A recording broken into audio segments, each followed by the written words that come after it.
Assalamualaikum warahmatullahi wabarakatuh.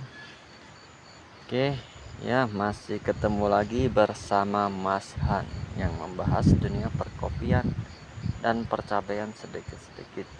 Dan kita akan lanjut lagi nih masalah yang kemarin, masalah penyakit kuning.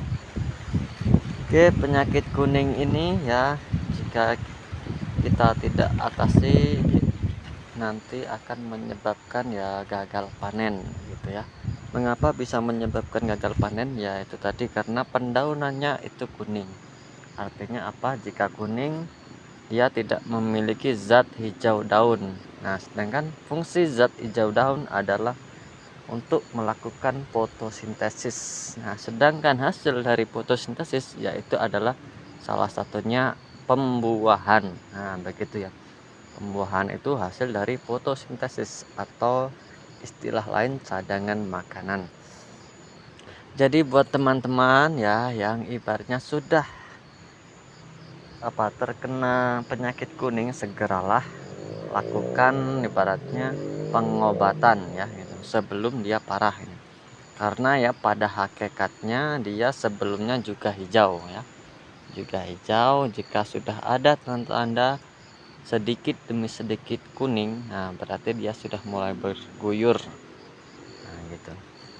Jadi maka dari itu ya saya dulu pernah bilang ya di video atau ngomong lah gitu, cara pengaplikasian dolomit yang benar. Nah gitu. Walaupun ibaratnya kondisi kopi kita itu masih sehat walafiat, nah setidaknya kita melakukan pencegahan. Nah, dengan cara apa? Dengan cara kita pantau kondisi iklim kita sekarang ya. Kalau musim hujan, lakukanlah pemupukan kapur dolomit. Nah, jadi gitu. Kapan waktu yang tepat? Ya itulah waktu di musim penghujan. Fungsinya apa? Fungsinya ya juga ini untuk pencegahan penyakit kuning. Nah, gitu, atau pencegahan keasaman tanah itu tinggi. Nah, jadi mungkin ya beberapa orang yang belum ibaratnya mengalami gitu kan, mengalami penyakit ini atau mengalami zat asam itu naik, ya mungkin dia akan merasa aman-aman aja. Tapi kalau sudah begini, ya mau gimana lagi, pasti dia agak kebingungan ya.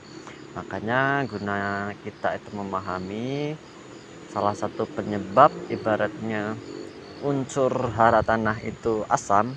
Nah, itu hujan. Nah, makanya kita harus tahu dulu. Nah, baru kita bisa melakukan pencegahan. Jangan tunggu sampai seperti ini ya. Kalau sudah seperti ini, nah artinya apa, proses kita untuk penyembuhan itu lebih mahal. Apalagi sekarang sudah mendekati mendekati musim kan. Seharusnya ini melakukan pembungaan dan juga pembuahan lah tadi. Sedangkan ini rata-rata kuning. Nah, artinya apa? Ini akan menghambat kita untuk memperoleh hasil musim. Jadi begitu ya buat teman-teman ya, yang ibaratnya belum terkena penyakit kuning, ya dilihat dulu ya. Dilihat dulu dari daerah cuaca bagaimana gitu. Jika sering hujan, ibarat seperti daerah saya ini hampir tiap hari ini, kita lihat lagi nih. Nah, ini ya. Masih di mendung dan juga masih di gerimis-gerimis ini. Ini tanggal 23 November.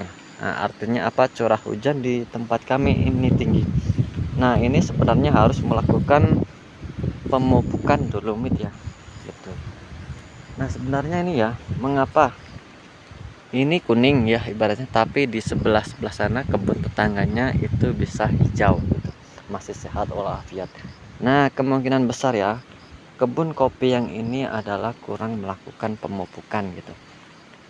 Nah, jadi biasanya kalau jarang melakukan pemupukan, dia akan lebih cepat dan lebih mudah terserang itu tingkat keasaman yang tinggi gitu. Nah, karena di pupuk itu ada yang istilahnya menaikkan pH tanah dan ada yang menurunkan pH tanah. Jadi ibaratnya kalau kita sering melakukan pupuk poska, nah gitu, itu akan menaikkan unsur pH tanah yang dari asam ya, dari asam ke netral. Jadi jangan sepelekan pupuk Posca gitu. Posca itu bisa ya untuk menaikkan pH tanah. Nah, sedangkan pupuk ibaratnya NPK itu biasa cenderung menurunkan pH tanah dari basa ke netral gitu. Nah, sama juga dengan urea, tapi lebih ibaratnya lebih dominan di urea. Maksudnya tingkat tingkat kemaksimalannya. Nah, itu lebih baik urea dibandingkan dengan NPK. Jadi saya ingatkan lagi, untuk menaikkan pH tanah ya dari asam itu kita bisa menggunakan kapur dolomit dan juga asam humat. Kalau dari pupuk, lakukanlah pemupukan dengan menggunakan Ponska. Nah, jadi itulah teman-teman.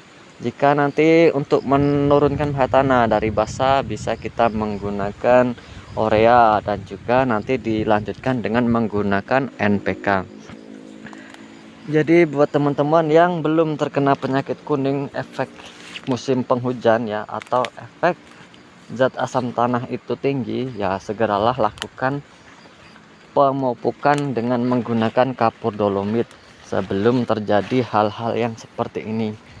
Karena mengapa? Kalau sudah begini ya artinya kita siap-siap untuk gagal panen untuk musim depan.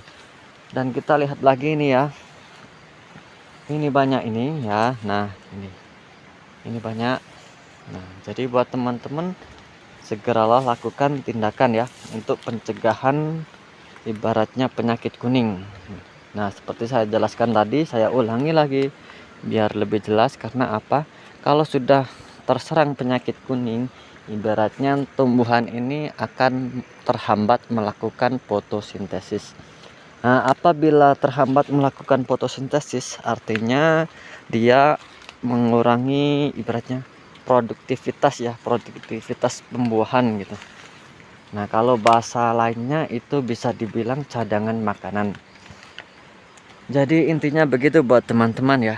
Kalau yang belum pernah mengalami ibaratnya mengalami penyakit ini, nah mungkin dia akan selalu meremehkan itu penyakit kuning. Tapi kalau sudah terserang penyakit kuning seperti ini, nah otomatis ya akan kewalahan dalam hal perawatan atau mengembalikan seperti semula gitu.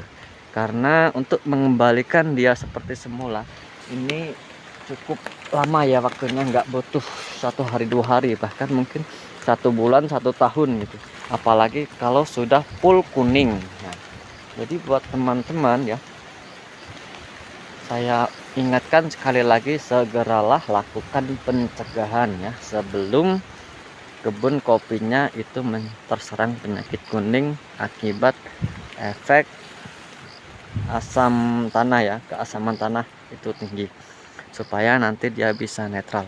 Jadi intinya begitu ya teman-teman, semoga ini bermanfaat ya. Salam petani sukses ya. Nah, salam kita berbenah.